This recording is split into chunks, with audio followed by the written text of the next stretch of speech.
బతుకమ్మ అంటే తెలంగాణకు brand ambassador లాగా నిలిచింది బతుకమ్మ.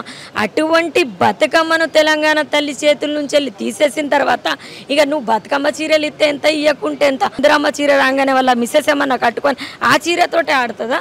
వారి అగ్ని ఆవేశాలకు కాంగ్రెస్ పార్టీ పతనం కాక ఈసారి బతుకమ్మ కూడా బాగుంటుంది. బాపు కేసీఆర్ గారి హయాంలో అంత అందంగా ఉండే బతుకమ్మ, కానీ బీఆర్ఎస్ పార్టీలో ఇక్కడ మేము తెలంగాణ భవన్లో జరుపుకునే బతుకమ్మ మాత్రం మాకు అందంగా ఉంటుంది. ఎందుకంటే ఇప్పుడున్న ప్రస్తుతం రేవంత్ రెడ్డి హయాంలో అయితే నేను చెప్పాలంటే బతుకమ్మ అంటే 2 సంవత్సరాల నుంచి వెళ్ళి బతుకమ్మ చీరలు ఎగ్గొట్టిన ముఖ్యమంత్రి గారు ఇప్పుడు ఏదో ఇందిరమ్మ చీరలు నేను ఇస్తా అని అంటారు, కానీ ఇంకైతే ఆ చీరలు అయితే ఇంకా రాలేదు కదా.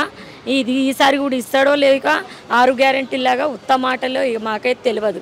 ఎందుకంటే 6 గ్యారెంటీలు ఇచ్చి 420 హామీలు ఇచ్చి ప్రజలను మోసం చేసి గెలిచిన ప్రభుత్వము ఈ కాంగ్రెస్ ప్రభుత్వం. గెలిచిన తర్వాత ఇచ్చిన హామీలు అమలు చేస్తారా అంటే ఒక్కటి కూడా చక్కగా అమలు కావట్లేదు. 2500 అన్నారు, అది ఇయ్యలేదు. తులం బంగారం అన్నారు, అది ఇయ్యలేదు. 4000 పెన్షన్ చేస్తానన్నారు, అది చేయలేదు. ఇటువంటి చెప్పుకుంటూ పోతే స్కూటీలు ఇస్తానని చెప్పి లూటీలు చేసిన ప్రభుత్వం ఇది. ఇట్లా రేవంత్ రెడ్డి కేవలం మోసపూరితమైన మాటలు, కల్లబొల్లి మాటలు మాట్లాడి మాత్రమే గెలిచిండు. కానీ ఇప్పుడు ప్రజల తిరుగుబాటు ఎట్లున్నదంటే ప్రస్తుతం సర్పంచ్ ఎలక్షన్స్ పెట్టడానికి కూడా భయపడతాడు ముఖ్యమంత్రి. అంటే ఆలోచించవలసిన విషయం. ఎందుకంటే గ్రామాలు ఇప్పుడు యూరియా దొరకగా రైతులు పాపం నానా ఇబ్బందులు పడతారు. చెప్పులు క్యూ లైన్లో పెట్టుకొని పాపం వాళ్ళు అక్కడ పడిగాపులు రోజుల తరబడి గంటల తరబడి పాపం వాళ్ళు వేచి చూసినా కూడా యూరియా బస్తా దొరకని తరుణం ఇది. ఎందుకంటే అంతకుముందు ఉన్న మన బీఆర్ఎస్ ప్రభుత్వంలో యూరియా బస్తా కావాలంటే ఒక ఆటో డ్రైవర్కి పైసలు ఇచ్చి పంపిస్తే యూరియా బస్తాలు ఇంటికి తీసుకొని వచ్చి లేకపోతే పొలం దగ్గర వేసేటోళ్ళు. ఇప్పుడు ఆ యూరియా బస్తాల కోసం రైతులు పొద్దున్న లేస్తే లైన్లో నిలబడి అక్కడ ఒకవేళ బై మిస్టేక్లో ఈ కాంగ్రెస్ నాయకులు ఆనాటి రోజులు తెస్తానని ముందే పాట రూపంలో చెప్పిండు రేవంత్ రెడ్డి.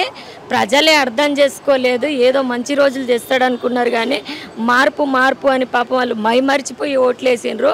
అంతలోపే పాపం ఇప్పుడు వాళ్ళ మార్పు వాళ్ళు చూస్తూ ఉంటే ఇదెక్కడి దరిద్రం మా మెడకు చుట్టుకున్నది. ఎప్పుడు ఈ 3 సంవత్సరాలు అయిపోతాయా? ఎప్పుడు కేసీఆర్ గారు మళ్ళీ అధికారంలో వస్తారా? మాకు మంచి రోజులు ఎప్పుడు వస్తాయి? ఈ మార్పు రోజులు మాకొద్దు అంటుంది. అంటే గతంలో బీఆర్ఎస్ బతుకమ్మ సందర్భంగా నాసి రకమైన చీరలు ఇచ్చింది. మేము 800 విలువ చేసే చీరలను ఇవ్వబోతున్నామని చెప్తుంది. అంతకుముందున్న బతుకమ్మ చీరలు కట్టుకొని తెలంగాణలో ఉన్న ఎంతోమంది ఆడబిడ్డలు బతుకమ్మ ఆడిన రోజుల ఎంతో అందంగా పూలతో తీగలతో మళ్ళీ ఆకులతో అల్లినటువంటి ఎంతో అందమైన ఆకారంలో రూపొందించిన చీరలు అవి. ఇప్పుడు ఈయన ఏదో బతుకమ్మ అంటే తెలంగాణకు బ్రాండ్ అంబాసిడర్ లాగా నిలిచింది బతుకమ్మ.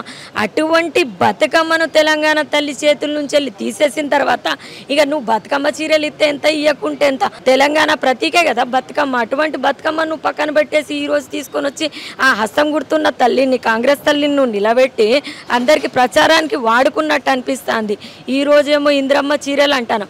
అంటే నువ్వు హస్తం గుర్తు చూపించుకుంటూ బతుకమ్మని తీసేసి ఈరోజు ఇందిరమ్మ చీరలు అంటావు అంటే ఆ తెలంగాణ తల్లిని ఓటు బ్యాంకింగ్గా వాడుకుంటాను. కానీ నేను ఒకటే చెప్తున్నా, ఇక్కడ ఆ బతుకమ్మ చీరలు పేరు కూడా మార్చడం అనేది చాలా అసలు ఎంత అసహ్యంగా అనిపిస్తుందంటే ఇక్కడున్న తెలంగాణ ఆడబిడ్డలు తెలంగాణలో ఉన్న రేవంత్ రెడ్డికి ఓటేసిండ్రు.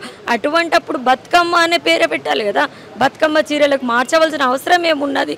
ఇందిరమ్మ చీరలని పెట్టవలసిన అవసరం లేదు కదా. ఇప్పుడు ఇందిరమ్మ చీరలు అంటే గొప్పగా ఉంటాయి, బతుకమ్మ చీరలు అంటే మంచిగా ఉండవు అని అంటే ఇందిరమ్మ అనే రాజ్యం తీసుకొని వచ్చినందుకు ఇందిరమ్మ చీరలు అని ఇస్తే తెలంగాణ ఆడబిడ్డలు కట్టుకోవడానికి కూడా సిద్ధపడాలి కదా. బతుకమ్మ అనేది తెలంగాణ ఆడబిడ్డలు కాబట్టి నేను ఒకటే చెప్తాను, తెలంగాణలో ఉన్న ప్రతి ఆడబిడ్డకు బతుకమ్మ చీరనే ఇవ్వాలి. ఆ చీర ఎట్లున్నా కూడా వాళ్ళు కట్టుకున్న తర్వాత వస్తుంది కదా రియాక్షన్. మీరే చూస్తారు చాలా మంది మంచిగా ఉన్నాయా, నాసి రకంగా ఉన్నాయా, లేకపోతే వాళ్ళే ఏంది ఇప్పుడు అది బతుకమ్మ చీర రాగానే అది ఏంటి ఇందిరమ్మ చీర రాగానే వాళ్ళ మిస్సెస్ ఏమన్నా కట్టుకొని ఆ చీరతోటే ఆడుతుందా? ఆడదు కదా. వచ్చిన తర్వాత తెలుస్తుంది. చెప్పండి, ఇక బతుకమ్మ సంబరాలు అయితే మొదలు కాబోతున్నాయి. 10 ఏళ్లలో బీఆర్ఎస్ ఘనంగా నిర్వహించింది. మరి ఇప్పుడు అధికారంలో కాంగ్రెస్ పార్టీ ఉంది, ఎలా ఉండాలి? 2001 నుండి కూడా పార్టీ పెట్టినప్పటి నుండి కూడా బతుకమ్మ ఇక్కడ ఉద్యమ రూపంలో కూడా ఉంది. అధికారం వచ్చిన తర్వాత కూడా అధికారికంగా కూడా బతుకమ్మ పండుగను జరపడం జరిగింది. అంటే చిన్నప్పటి నుండి బతుకమ్మ పండుగ జరుపుకునే వాళ్ళమే అయినప్పటికీ కూడా మరి ఇప్పుడు ఉద్యమ రూపంలో ఉన్న బతుకమ్మను అధికార రూపంలో ఘనంగా మా అక్క చెల్లెలకు గౌరవంగా ఉండడం కోసం అధికారికంగా గౌరవ కేసీఆర్ గారు ప్రకటించడం జరిగింది. తదనంతరం గ్రామాలలో కూడా వసతులు కల్పించడం, చెరువుల దగ్గర కూడా బాగు చేయించడం, బతుకమ్మ ఆడుకోవడానికి అనువైన ప్రదేశాలు సృష్టించడం అనేది గౌరవ కేసీఆర్ గారు చేయడం జరిగింది. బతుకమ్మ పండుగకి చీరలు ఇవ్వడం, ఇవన్నీ కూడా ఒక పండుగను చీరలు కూడా మాట్లాడుతున్నాం. అందుకని చీరలు కూడా అప్పుడు ఎగతాళి చేసిండు. బతుకమ్మ పండుగకి ఇచ్చే చీరను పవిత్రంగా చూడాలి, ఆడబిడ్డకు సారె లెక్క చూడాలి, దాని ఖరీదును చూడొద్దు, దాని యొక్క ఇబ్బందికరమైన పరిస్థితులు మాట్లాడిండ్రు. ఇప్పుడు మేము కూడా డిమాండ్ చేస్తూ ఉన్నాం. పోయిన సంవత్సరం 2 చీరలు, ఈ సంవత్సరం 2 చీరలు, 2 బతుకమ్మలు అయిపోయిన 4 చీరలు ఇవ్వాలి మా అక్క చెల్లెలకు. 4 చీరలు బాగున్నారు రేవంత్ రెడ్డి, 4 చీరలు ఇవ్వాలని డిమాండ్ చేస్తున్నాం. ఇప్పటివరకు అయితే అక్కడ పంపిణీ జరుగుతలేదు, ఎంతో కొంతమందికి ఇస్తారట, చూద్దాం. మరి పట్టు చీరలు ఇస్తా అన్నాడు, పట్టు చీరలు వస్తున్నాయంటే మాకు సంతోషమే, కానీ 4 చీరలు ఇవ్వాలని చెప్పి డిమాండ్ చేస్తాం. యూరియా కష్టాల గురించి ఏం చెప్తారు మేడం? రాష్ట్రంలో ఎక్కడ చూసినా యూరియా ఇబ్బందులు, యూరియా కష్టాలు. రైతుకు భరోసా ఇచ్చటం లేరు, రైతు గోసపడుతున్నాడు, రైతు ఇబ్బంది పడుతున్నాడు, రైతు నానా అవస్థ పడుతున్నాడు. గౌరవ కేసీఆర్ గారి హయాంలో రైతు కంటి నిండా నిద్రవేయండు. ఎందుకంటే ఇబ్బందికరమైన లేకుండా చాలా సంతోషంగా ఉండే రైతు. కేసీఆర్ గారు ఎప్పుడు ఉండాలని కోరుకున్నారు. అలాంటి రైతును ఇబ్బంది పెట్టే విధంగా యూరియా కష్టాలు. అసలు యూరియా మార్నింగ్ 5 గంటలకు లేచిపోతే కూడా ఒక బస్తా దొరుకుతలేదు.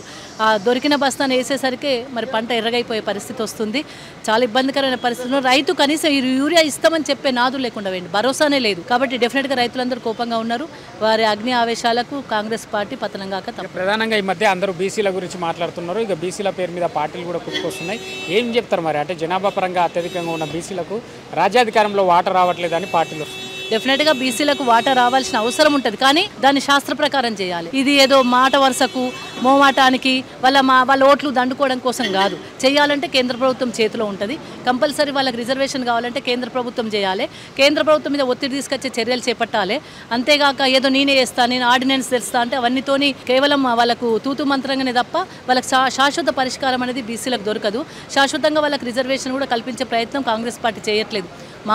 ఓన్లీ మాటల వరకే పరిమితమైంది తప్ప దాంట్లో చేతల్లో మాత్రం చూపట్టట్లేదు.